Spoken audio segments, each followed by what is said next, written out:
नमस्कार, city news में आप सभी दर्शकों का स्वागत है। मैं हूं रिया गौर।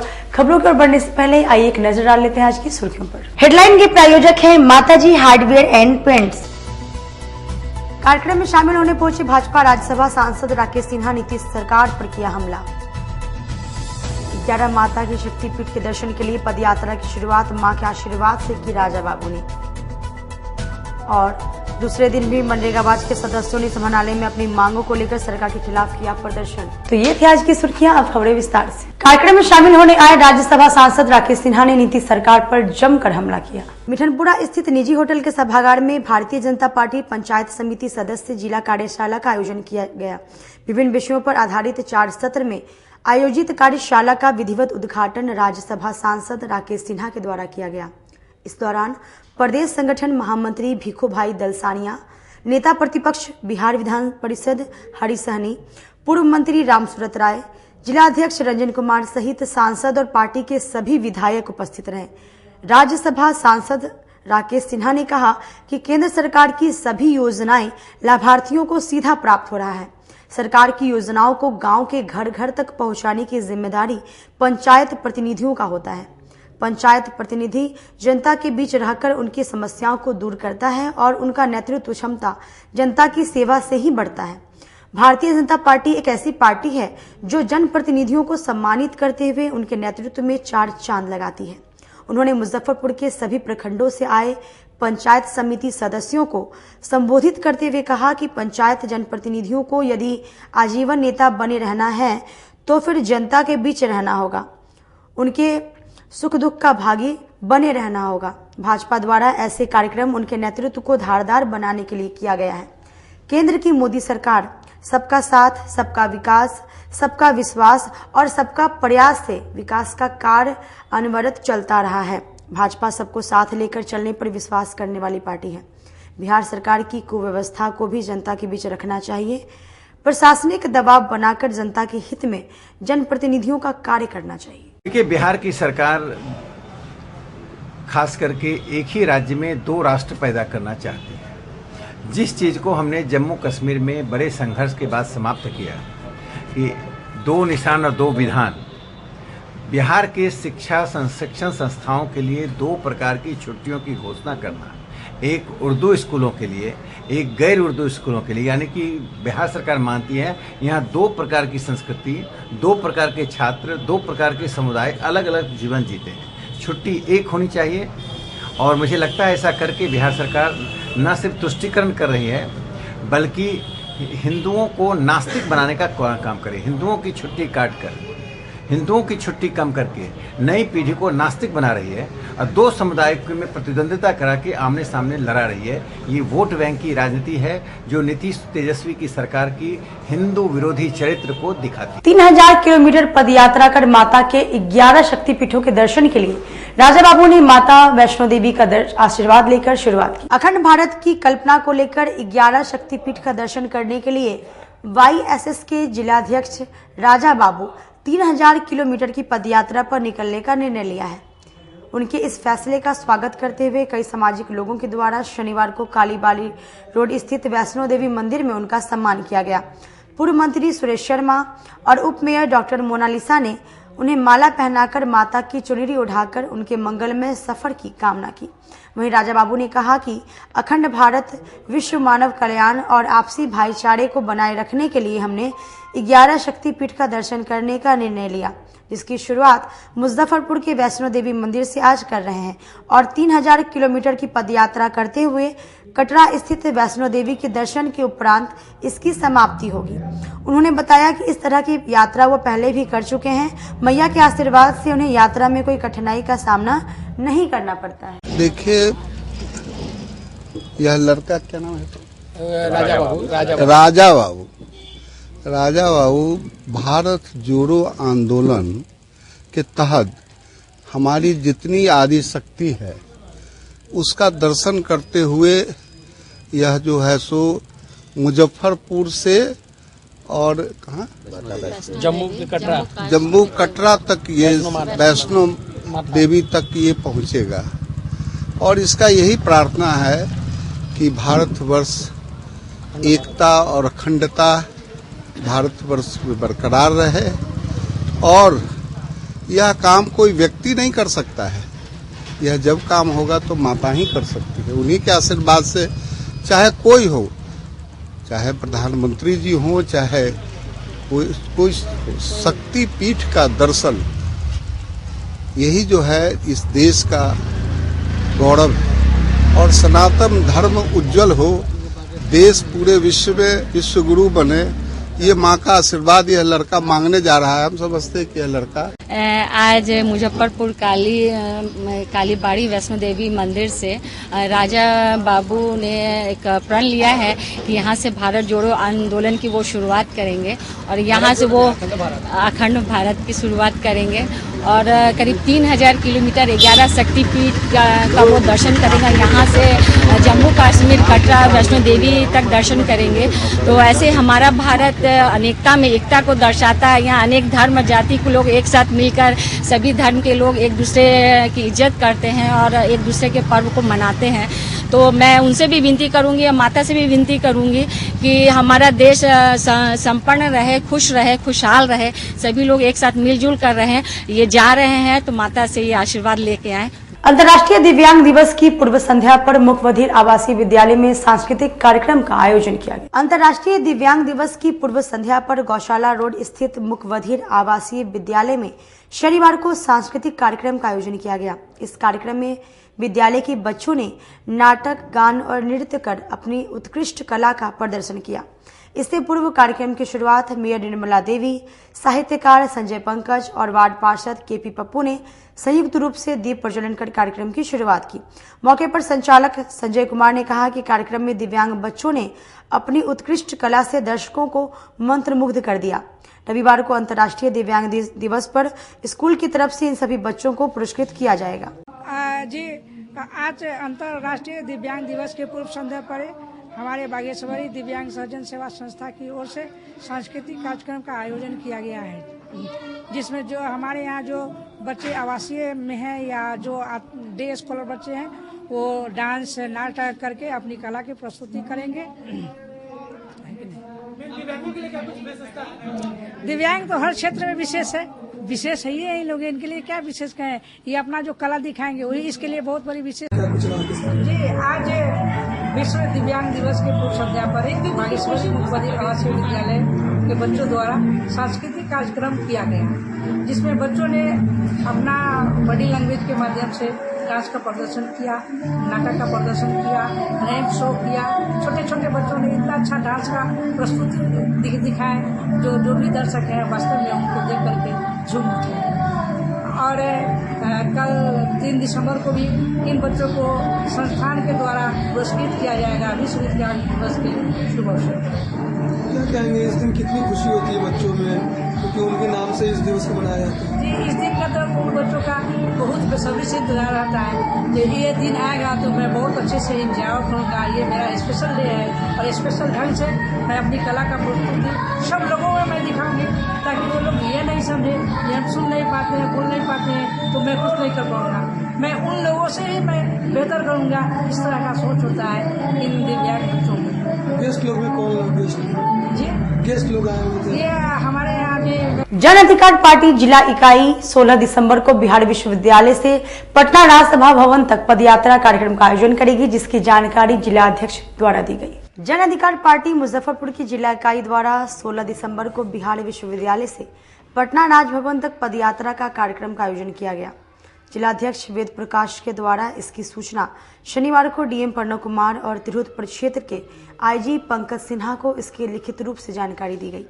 मौके पर वेद प्रकाश ने कहा कि विश्वविद्यालय में व्याप्त भ्रष्टाचार समाप्त करने के लिए यह पदयात्रा का आयोजन किया गया है, जिसमें 200 से अधिक पदयात्री जो यात्रा समाप्ति तक शामिल रहेंगे। दूसरी तरफ अतिथि पदयात्री होंगे जो 100 से अधिक की संख्या में शामिल रहेंगे। यह पदयात्रा 16 दिसंबर को बिहार विश्वविद्यालय के कुलपति आवास से आरंभ होगी और यह यात्रा 19 दिसंबर को राजभवन पहुंचेगी। जन अधिकार पार्टी मुजफ्फरपुर इकाई के द्वारा आगामी 16/12/2023 शनिवार को विश्वविद्यालय के कुलपति आवास से ऐतिहासिक पद यात्रा रामदयालु, तुर्की, गुरौल, भगवानपुर, सराय के रास्ते हाजीपुर होते हुए दिनांक 19/12/2023 को पटना राजभवन यह यात्रा पहुंचेगी। और इसी यात्रा के सिलसिले में विधि व्यवस्था को और आवश्यक कार्रवाई को ध्यान में रखने के लिए हमने कल सबसे पहले महामहिम राज्यपाल महोदय से पत्र भेजकर समय की मांग किया है कि 19 तारीख को पदयात्रियों की एक समूह को मिलने का वक्त दे। हमने बिहार के मुख्यमंत्री महोदय को भी पत्र भेजा है, बिहार के डीजीपी को भी भेजा है और आज जिला के जिलाधिकारी महोदय और तिरहुत प्रक्षेत्र के आईजी महोदय से मिलकर उन्हें यह ज्ञापन सौंपकर और पूरे कार्यक्रम में आवश्यक कार्रवाई और विधि व्यवस्था और सुरक्षा को मद्देनजर रखते हुए हम लोगों ने आग्रह किया कि इस पर आवश्यक कार्रवाई सुनिश्चित करें। पद यात्रा कर रहे हैं क्या नाम है? पिछले लंबे समय से विश्वविद्यालय में पूर्व के कुलपति हों या रजिस्ट्रार, वर्तमान कुलपति एवं रजिस्ट्रार, ये दोनों पूर्व के अधिकारी और वर्तमान के अधिकारी दोनों लोग सबसे पहले जो विश्वविद्यालय में कांड संख्या 10/2000 तक जो दर्ज की गई है, इस मुकदमे की बिंदुवार जांच, क्योंकि उस मुकदमे के अंदर वो सभी चीजें साक्ष्य उपलब्ध है और ऑडिट रिपोर्ट सामने आ गई है कि विश्वविद्यालय में बड़े स्तर पर करोड़ों रुपए का गबन किया गया है। विश्वविद्यालय को यह भी विश्वविद्यालय में कितने कर्मियों की नियुक्ति की गई है, कभी है मार्क्स फाइल पर अलग नंबर है, टेबलेशन रजिस्टर पर अलग नंबर, छात्र की कापियों में अलग प्रकार से जो कुशल। विधवा भाभी से यौन शोषण और शादी करने के बाद देवर ने दूसरी शादी रचाई, न्याय के लिए भाभी एसएसपी से गुहार लगाई। विधवा भाभी से यौन शोषण व शादी करने के बाद देवर से दूसरी शादी रचाने का मामला प्रकाश में आया है। मामला कुटनी थाना क्षेत्र के लदबड़िया गांव का है। पीड़ित भाभी ने शनिवार को एसएसपी से मिलकर घटना की जानकारी दी है। पीड़िता ने बताया कि उसके पति की 12 मार्च 2021 में मृत्यु हो गई थी। पति के काम क्रिया के बाद देवर ने शादी का झांसा देकर यौन शोषण करने लगा। जब शादी की बात कही तो देवर कोर्ट से शादी कर लिया। इसके बाद दहेज देने का डिमांड करने लगा। दहेज नहीं देने पर मारपीट और प्रताड़ित करने लगा। अब देवर ने 1 सप्ताह पहले दूसरी शादी कर ली है। जब पीड़िता ने मना किया तो उसे घर से भगा दिया। पीड़िता का कहना है कि परिजन और देवर की सहमति से दूसरी शादी हुई है। पीड़िता ने एसएसपी को आवेदन देकर कानूनी कार्रवाई की मांग की है। मेरे पति देहांत हो गए 12/3/2021 को। उसके बाद मेरा छोटा वाला देवर काम क्रिया खत्म होने के बाद 10 दिन बाद संबंध बनाया, हमसे बोला कि शादी कर लेंगे। उस 10 दिन के बीच में हमारे साथ एक प्रेगनेंट भी एक बार हो गया, 1.5 महीना के थे। वो डाइवर्सन करा दिया जानबूझकर, दवा खिलाकर। नहीं खा रहे थे दवा, जबरदस्त बोला कि मार देंगे, ऐसे ऐसे करेंगे, जबरदस्ती खिला दिया दवा। और डाइवर्सन करा देने के बाद फिर उसके बाद मार पीट कर हमको निकाल दिया। तो हमारी मम्मी आई और आकर ले गए। इसके बाद 2 साल मायके में रहे। उसके बाद 4 बार गया बुलाने के लिए, उसके बाद नहीं आया।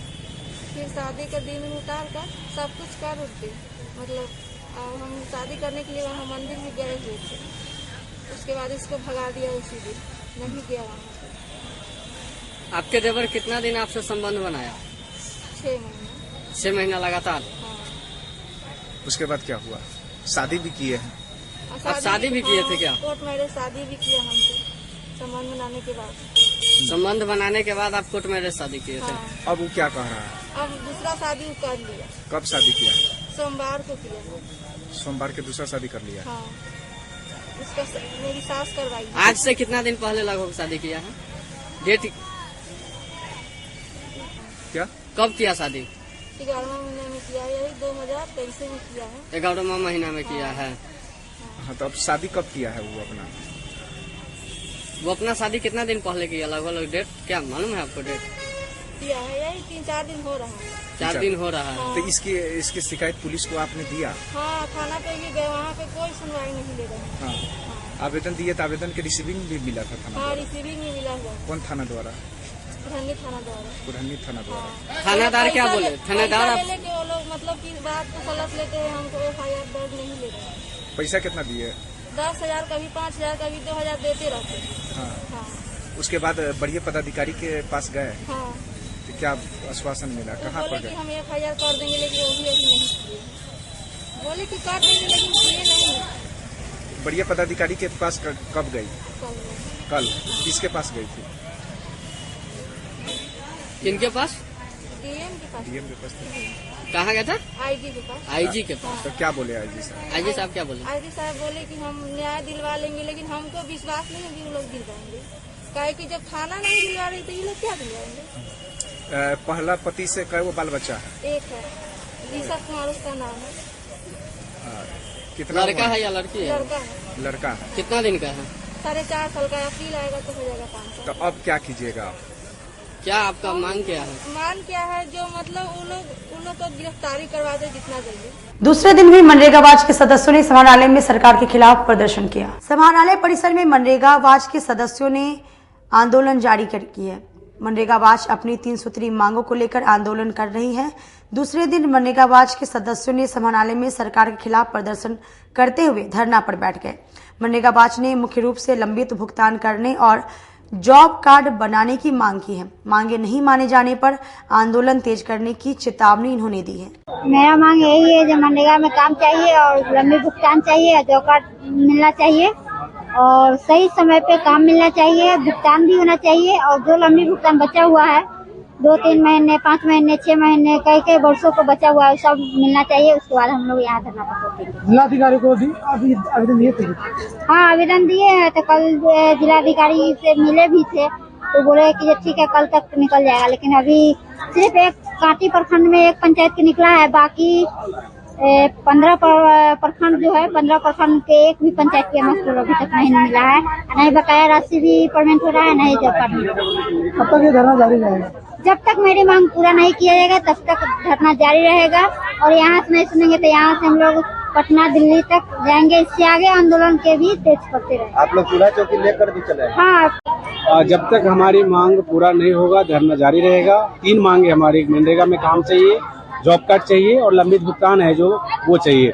तो तीनों मांग में से अभी तक कोई भी मांग पूरा नहीं हुआ, इसलिए धरना जारी रहेगा। आज दूसरा दिन भी बैठे हैं, कल भी बैठेंगे, परसों भी बैठेंगे, यानी जब तक हमारी मांग को पूरा नहीं किया जाएगा।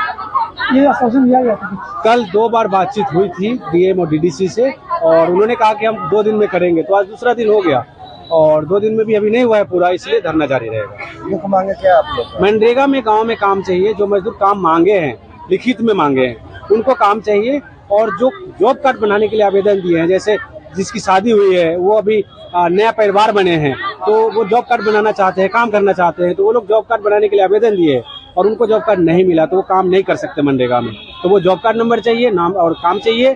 और जो लोग पहले काम किए हैं, जिनको अभी तक पैसा मिला ही नहीं है, 3-3 महीने, 6-6 महीने हो गए, वो पैसा चाहिए। वो तीनों मांगे पूरा होगा तब यहाँ से जाएंगे। कितने प्रखंडों से आई है महिला? मुजफ्फरपुर के सभी प्रखंड है, 16 प्रखंड है यहाँ। 16 प्रखंड से 125 पंचायत के महिलाएं यहाँ रोज धरना पे बैठी हुई है। वक्त तो चला छोटी सी ब्रेक का लेते हैं, छोटा सा ब्रेक। तब तक आप बने रहिए हमारे साथ, देखते रहिए सिटी न्यूज मुजफ्फरपुर। उत्तर बिहार का पहला नीलकमल एक्सक्लूसिव शोरूम खुल गया है आपके अपने शहर में।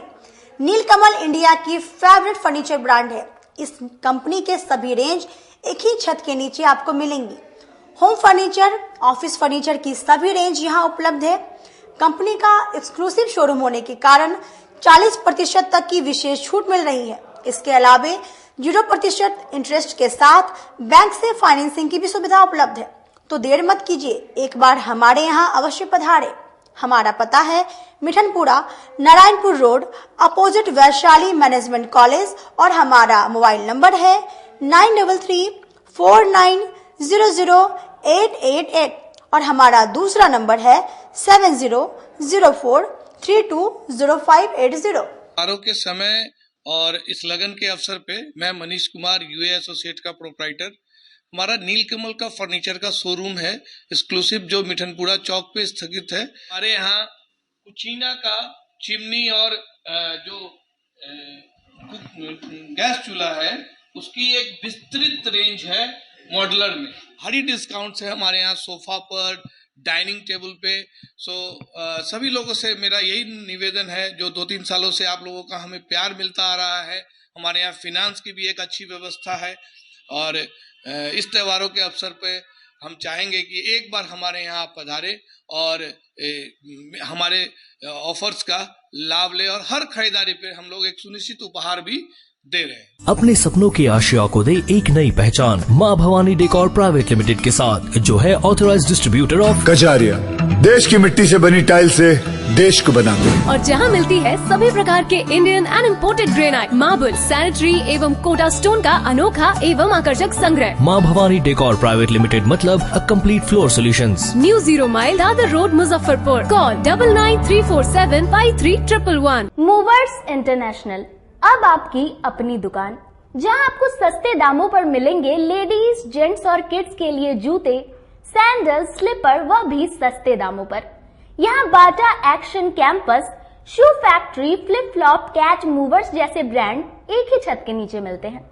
इसके अलावा बाटा के अलावे सभी ब्रांड के शोरूम से कम कीमतों पर यहाँ प्रोडक्ट्स उपलब्ध है। इसके अलावा लेडीज और किड्स से एक से बढ़कर एक आर्टिकल दिए गए हैं। साथ ही जॉकी के इनरवेयर का विशाल रेंज उतारा गया है, वह भी शोरूम से कम कीमतों पर, जो कि आपको आकर्षित करेंगे। तो एक बार हमारे यहाँ अवश्य पधारें। हमारा पता है आम गोला, opposite V2 cart, Muzaffarpur. Contact us on 8210654338। सोने की सुंदरता और चांदी की चमक के साथ शुद्धता का पूरा भरोसा आपको दे रहा है श्री लक्ष्मी अलंकार ज्वेलर्स। त्योहार हो या शादी, ज्वेलरी का विशाल रेंज एक ही छत के नीचे आपको मिलेगा। संजय जी काटी वाले ने अब अपनी पहचान रिटेल के माध्यम से आम लोगों से रिश्ता बनाने की कोशिश की है। हीरा, सोना और चांदी के अत्याधुनिक डिजाइन की ज्वेलरी आपके लिए लाई है। यहाँ EMI की भी सुविधा दी जा रही है। तो एक बार यहाँ अवश्य पधारे। श्री लक्ष्मी अलंकार, गरीब स्थान मंदिर के बगल में, मुजफ्फरपुर। हमारा मोबाइल नंबर है 9334907331 और 9304907331। मुजफ्फरपुर जिले की शान बन चुकी बाबा लहठी अब लोगों की जरूरत बन चुकी है। अत्याधुनिक रेंज और भरोसे को समेटे हुए लोगों के लिए नई नई डिजाइनर लहठी बाजार में उतारते रहते हैं। ऐश्वर्या राय बच्चन, सचिन तेंदुलकर की पत्नी से लेकर न जाने कितने सारी नामी हस्तियां इस लहठी के दीवाने हो चुके हैं। लोगों के साथ ने ही बाबा लहठी की पहचान देश से लेकर विदेश तक बनाई है। ऐसा साथ बनाए रखने के लिए आप लोगों का तहे दिल से धन्यवाद। माताजी Nerolac paints, hardware, home decoration, Hindware, bath fitting, Jaguar bath fitting एवं आशीर्वाद पाइप के अधिकृत विक्रेता। आइए इस दिवाली पर अपने घर को एक नया लुक दें, वह भी एक ही छत के नीचे। सारी सामग्री की सुविधा उपलब्ध है। ग्राहकों के लिए उत्तम पार्किंग की सुविधा उपलब्ध है। तो एक बार माताजी प्रतिष्ठान में आएं और एक बार सेवा का मौका दें। दीपावली के शुभ अवसर पर 25,000 की खरीदारी करने पर 5 ग्राम चांदी का सिक्का, 51,000 की खरीदारी पर गैस चूल्हा और 1 लाख की खरीदारी पर सेमी ऑटोमेटिक वॉशिंग मशीन मुफ्त हाथों हाथ पाएं। हमारा पता है माताजी Kalambagh road near Reliance petrol pump, Muzaffarpur. Call S 9852948311। हमारा दूसरा नंबर है 9334102381। ब्रेक के बाद एक बार फिर से आप सभी का स्वागत है। आइए बढ़ते अगली खबरों की ओर। नीतीश्वर महाविद्यालय के समाजशास्त्र विभाग में वैश्वीकरण विषय पर 1 दिवसीय सेमिनार का आयोजन किया गया। नीतीश्वर महाविद्यालय मुजफ्फरपुर के स्नातकोत्तर समाजशास्त्र विभाग में नीतीश्वर प्रसाद सिंह स्मृति व्याख्यान माला के अंतर्गत वैश्वीकरण के दौरान में उद्योग का समाजशास्त्र एवं तीव्र तकनीकीय परिवर्तन विषय पर 1 दिवसीय सेमिनार का आयोजन किया गया। इस कार्यक्रम का विधिवत उद्घाटन प्राचार्य डॉक्टर मनोज कुमार, समाज शास्त्री प्रोफेसर विश्वनाथ झा, वरीय प्राध्यापक एवं सह पूर्व प्राचार्य CM कॉलेज दरभंगा तथा पूर्व विभागाध्यक्ष डॉक्टर रंजना सिन्हा ने संयुक्त रूप से दीप प्रज्वलन कर किया। इस दौरान विभागाध्यक्ष डॉक्टर RA प्रिय ने कहा कि उद्योग का समाजशास्त्र आज के युवाओं के लिए प्रासंगिक विषय है। उन्होंने कहा कि यहाँ तकनीकी बहुत तेजी से बदल रहा है और वैश्वीकरण से उद्योग का चेहरा बदल रहा है। उन्होंने इस अवसर पर मुख्य वक्ता प्रोफेसर विश्वनाथ झा की रावत प्रकाशन जयपुर द्वारा प्रकाशित पुस्तक औद्योगिक समाजशास्त्र की विस्तृत चर्चा भी की। अपने व्याख्यान के तहत प्रोफेसर विश्वनाथ झा ने वैश्वीकरण की अवधारणा का विस्तृत वर्णन किया। उन्होंने कहा कि वैश्वीकरण का उपयोग अक्सर आर्थिक वैश्वीकरण के संदर्भ में किया जाता है, अर्थात व्यापार, विदेशी प्रत्यक्ष निवेश, पूंजी प्रवाह, प्रवास और प्रौद्योगिकी के प्रसार के माध्यम से राष्ट्रीय अर्थव्यवस्था का अंतर्राष्ट्रीय अर्थव्यवस्थाओं में एकीकरण करना है। आज post graduate department of sociology ने एक सेमिनार का आयोजन कराया। उसका टॉपिक था sociology of industry in the era of globalization and fast changing technology. अपने आप में ये टॉपिक बहुत ही रेलिवेंट है, स्पेशली स्टूडेंट्स के लिए, और इसलिए हम लोगों ने इस टॉपिक को चुना था कि टेक्नोलॉजी बहुत फास्ट चेंज कर रहा है। और हम जब स्टूडेंट लोगों से इंटरेक्ट करते हैं या क्लास में टीचर्स इंटरेक्ट करते हैं तो उनमें एक फीलिंग ऑफ एंजाइटी, एक फियर है कि इस फास्ट चेंजिंग टेक्नोलॉजिकल डेवलपमेंट में वो कैसे अपने आप को एडजस्ट करें, कैसे अपने आप को एम्प्लॉयबल बनाएं, ग्लोबलाइज्ड वर्ल्ड में कैसे बनाएं। तो उस पर हमारे चीफ स्पीकर और हमारे 2 स्पीकर काफ़ी अच्छा हम लोगों ने एनलाइटन किया। Doctor professor Vishwanath Jha from Mithila university और प्रोफेसर रंजना सिन्हा जो कि यहाँ की पूर्व विभागाध्यक्ष भी रह चुकी हैं। उन्होंने ग्लोबलाइजेशन के विभिन्न पहलुओं पर चर्चा की, economic globalization, political globalization, cultural globalization, social globalization, technology पर भी उन्होंने काफ़ी लंबा लेक्चर दिया और एक निष्कर्ष और एक बहुत ही इम्पोर्टेंट चीज़ स्टूडेंट्स को संदेश किया है कि टेक्नोलॉजी अपने आप में इनएविटेबल है, वो बदलेगी और स्टूडेंट्स को इसको एम्ब्रेस करना है, आने वाले जनरेशन को उसको एक्सेप्ट करना है, क्योंकि टेक्नोलॉजी अपने आप में चेंज करती है और टेक्नोलॉजी को जो एम्ब्रेस करता है वो डेवलपमेंट की तरफ बढ़ता है। इसलिए डेवलपमेंट के लिए मस्ट है टू अडॉप्ट टेक्नोलॉजी। और हम चीज़ छोटी छोटी चीज़ों में ही देखते हैं, जैसे बैंकिंग सेक्टर में आज उदाहरण दिया गया, जो फिनटेक है आज हम maximum number of online banking India कर रही है। पिछले 10 साल से पहले कोई सोचा नहीं था। जो पढ़ी लिखी महिलाएं भी नहीं है वो गांव में आजकल ऑनलाइन बैंकिंग कर रही हैं। उसका इंपॉर्टेंस बहुत ज़्यादा है, उनकी सुविधा बहुत बढ़ गई क्योंकि उन्होंने एम्ब्रेस किया, टेक्नोलॉजी को एक्सेप्ट किया। कोरोना के समय में इंफॉर्मेशन टेक्नोलॉजी की बात देख लीजिए, रियल टाइम बेसिस पर हम लोगों ने देख रहा था किसको टीका मिला, किसका नेक्स्ट डेट कब है, कहाँ कब होने वाला।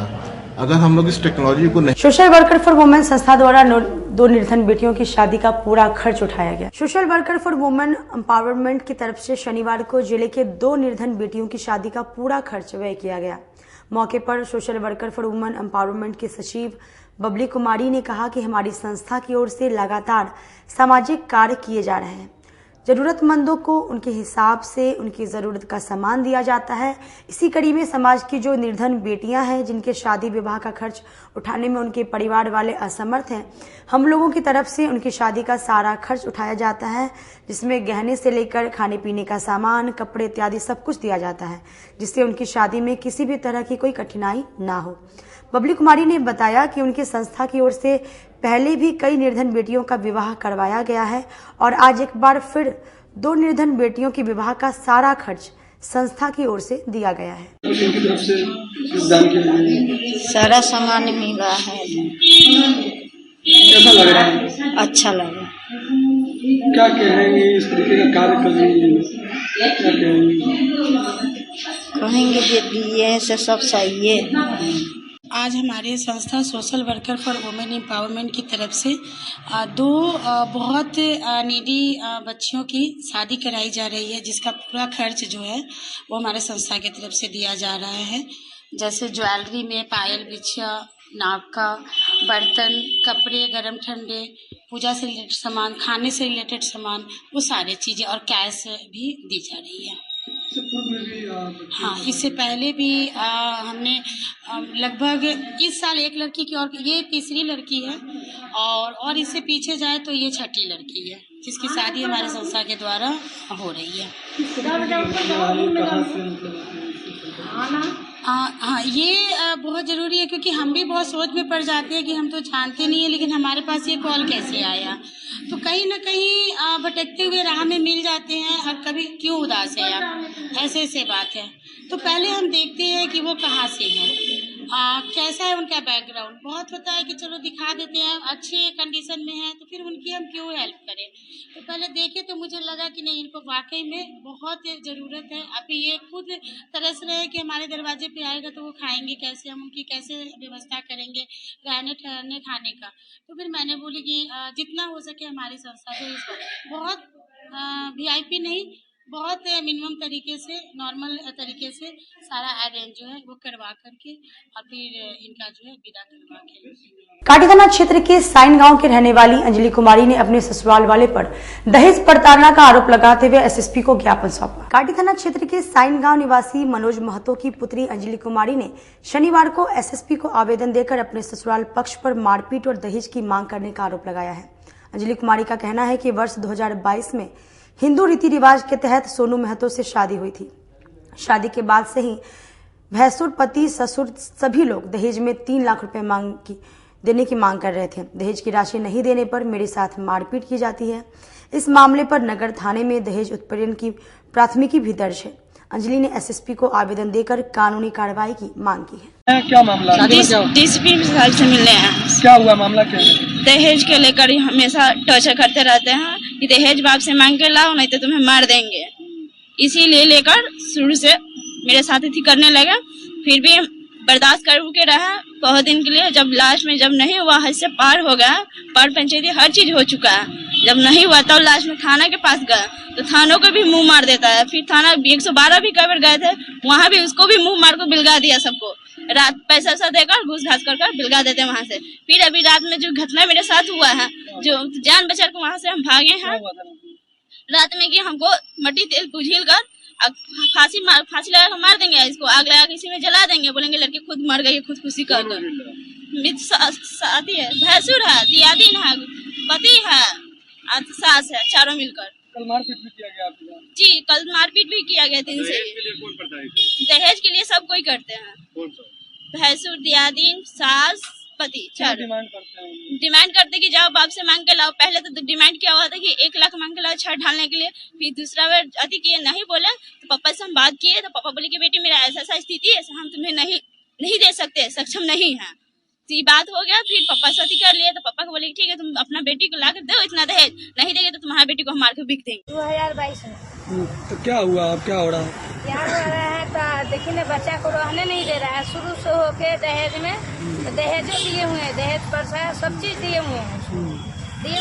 तब बोले कि बाप के बुलाए दहेज मैंने छठ पीटे 1 लाख रुपये दिए। बाप को बुलाओ न तो तुम्हारा जान से मार देंगे। बार बार मार चल रहा है। हम लोग थाना पर जा रहे हैं, थाना अप्लाई नहीं कर रहा है। फिर मैंने अप्लाई कर मैंने जाते जाते तब ससुर गुजर किया तो ससुर में बोला कि अब माफी मांग रहे हो, हुआ से हुआ जाने दो। अब बोला मैंने मिल के रहिए। तो हम बोले कि चल भाई ससुर के नाम पर पानी रहेगा तो मिल के रहना चाहिए, जाने दीजिए। तो नहीं, अब हो गया कि अब निकालिए, केस उठाइए, अंत आपको बच्ची के मार दें। अच्छा, मारने का धमकी दे रहा है। हाँ, रात भी बड़ा मार माया, 2 झोंक मारा है। थाना पर गया तो थाना अप्लाई नहीं किया, केस नहीं ले रहा था। नहीं, तो यहाँ बोल रहा है कि मैंने आपको हम जेल में धो देंगे। तो यहाँ आज के लिए बस इतना ही। कल फिर मिलेंगे कुछ नई खबरों के साथ। अब तक का मुझे और मेरी पूरी न्यूज टीम को दी इजाजत। नमस्कार।